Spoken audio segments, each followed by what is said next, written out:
muuqaalkani waa dad salaad tukanaya oo uu imaam u yahay Sheekh Naasir Al-Qataami.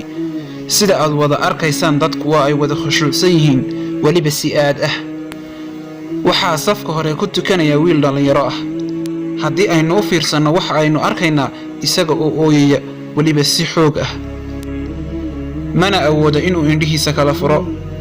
laakiin waxa uu lama filaankii ugu weynaa dhacay markii uu xoog u sii qiirooday. bal ila daawo muuqaalka.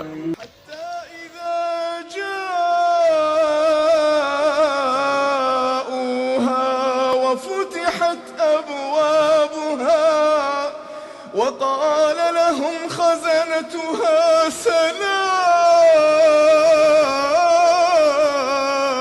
سلام وقال لهم خزنتها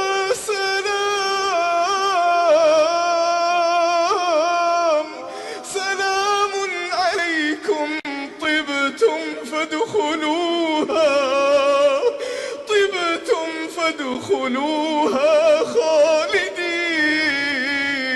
خالدين وقالوا الحمد لله الذي صدقنا وعده وأورثنا الأرض نتبوأ من الجنة حيث نشاء فنعم أجر العاملين.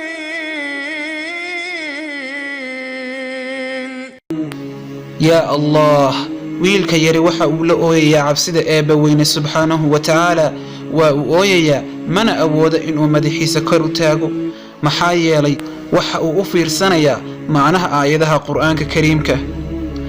wiilkan yari waxa uu ina xasuusinayaa aayadda uu Eebba ku dhahay: لو أنزلنا هذا القرآن على جبل